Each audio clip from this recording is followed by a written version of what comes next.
Hello and welcome to this lesson on Augustine, and this is comes under the development in Christian thought part of the course. So Augustine, what particularly interested Augustine was Genesis 1 to 3, and he used this in order to endeavour to look at the relationship between Adam and Eve and God and how that changed over a period of time. We'll start in chronological order. What was the human relationship with God before the fall? Now, incidentally, it's worth saying what the fall actually was before perhaps we start looking at what the relationship was, because I think we understand what the word relationship is, but possibly not what the word fall is. The fall was essentially caused by Adam and Eve eating from the forbidden tree.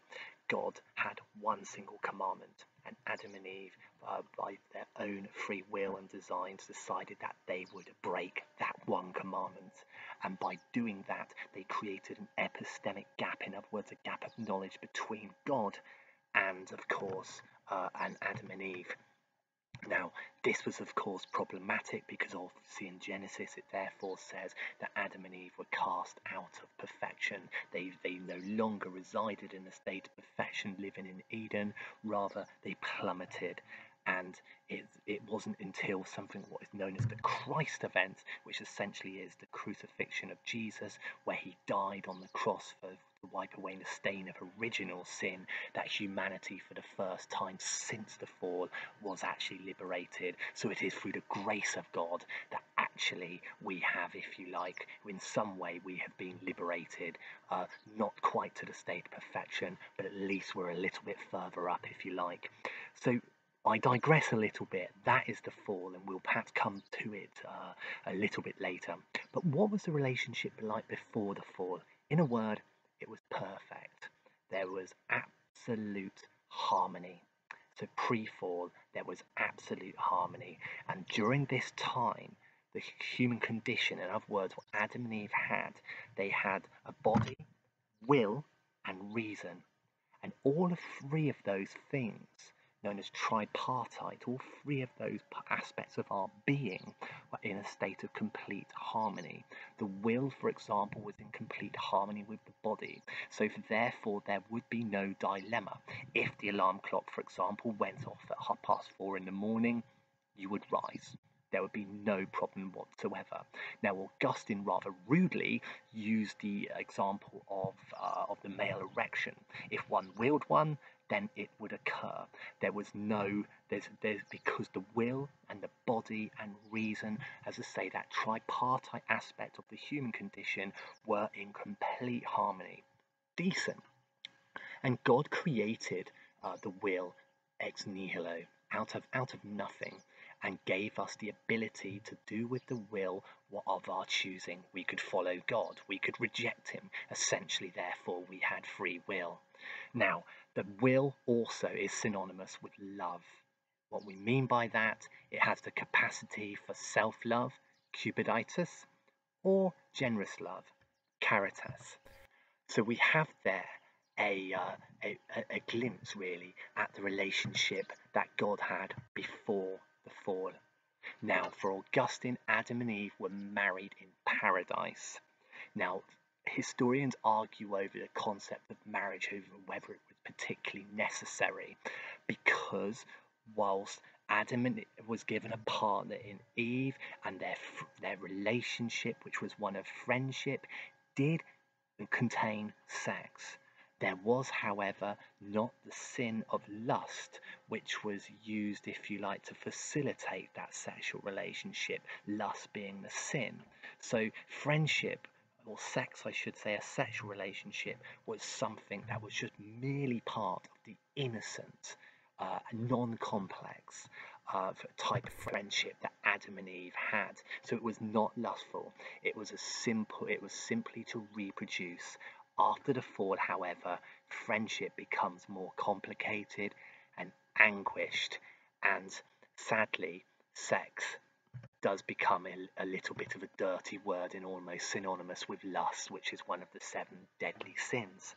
Now, after the fall, it's worth saying, obviously, that the fall was facilitated by, according to Genesis 1 to 3, was Satan, and by eating the apple, humanity fell from grace. Now, you could argue, why is it that all of humanity suffers for the sake of just two people? And that very much is an argument that is deposited by Richard Dawkins, who said for the sake of two people, the whole of humanity actually has to suffer.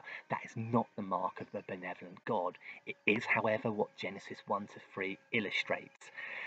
The reason, according to Augustine, that we all suffer alongside Adam and Eve is that we were seminally present. In other words, we were present within Adam. Not conscious beings, however, so again, there is arguably another criticism that can be levelled there at Augustine. Okay, the consequence for what they did was that they could no longer, by eating the apple, they could no longer enjoy a harmonious relationship with God. In Augustine's version, as we say, Satan does not cause the fall. He rather just facilitates it, just the quiet seeds of doubt that were sown in Eve's mind. You can't mess with free will. He was nothing more than the stimulus to disobey God. We did it, not Satan. We did it, humanity. So, an epistemic gap was created, a gap of knowledge between us and God. And for Augustine, pride or disobedience is the cause of all vices. The will is now weakened, it has become wounded, if you like, and is unable to control the body, and it will seek things like food and sex, and it will often win because the will is no longer king, is no longer sovereign in this tripartite relationship, if you like, of the body between the will, the body, and reason. The body will often win. So the result is the divided will, or as the Greeks might say, akrasia. This is a will that possesses rationality, but is also susceptible to weakness now due to the fall. It's been wounded. You know, if you think about it very logically, if you were to fall off, quite a high height, it might in some way damage an aspect of you. Well, in this case, our will has become damaged. In the case of Adam and all men, this led to concupiscence. Concupiscence, in other words, it has led to sin and uncontrolled lust. And for that reason, Augustine would not allow ever a priest and a nun to meet in private, because we have become chained. We have chained ourselves to original sin. We are no longer free. Concupiscence or sin is always now an inevitable feature because men will succumb to lust. So, in a post-fall world, humans suffer as a result of original sin, and this can be seen by almost a double death and the transmission of sin. So, it's a transmission of sin has occurred between Adam and Eve and humanity, has occurred there. Now, after the fall, we therefore are left with a relationship where we have a gap. As I say, there is an epistemic gap between us, humanity, and God. But as we have already alluded to earlier, that the Christ event, Augustine's model of God is what is the God of classical theism, that God loves, God is omnibenevolent, and therefore he doesn't want us living, if you will, in the doldrums of and struggling with sin. So he shows grace, and the argument is here that actually God must be loving in order to show us grace and to save some of us. He doesn't save all, it's not unlimited election, rather it is what we call limited election, where God saves some of us. But after what we did, should he really be saving any of us? By sending his own son down to die for us, i.e. the Christ event, if you like, he reconciles. We have the opportunity to atone with God once more. But again, we decide whether we actually want to choose God or not.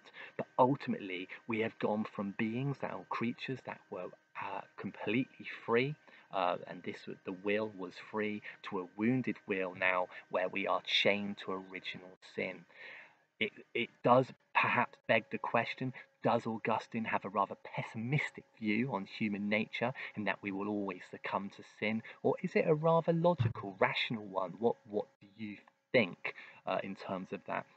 People like Dawkins would argue, of course, that actually God cannot be loving if, for example, he pins the blame on of just two people's actions on the entirety of humanity. The psychologist Steven Pinker would actually argue that we in our contemporary society, uh, crime is down, with the exception to religious crime. Therefore, perhaps we do not need the reference point that is religion. We don't need God's guidance. In fact, we have gone on our own journey without God. We don't need to continue to strive towards, you know, to having this relationship with God. We're better as autonomous creatures, working out what is right without God, if you like, getting in the way. So, guys, I'm conscious of time. We hit 11 minutes, and all the very best. Just a quick glimpse there of Augustine.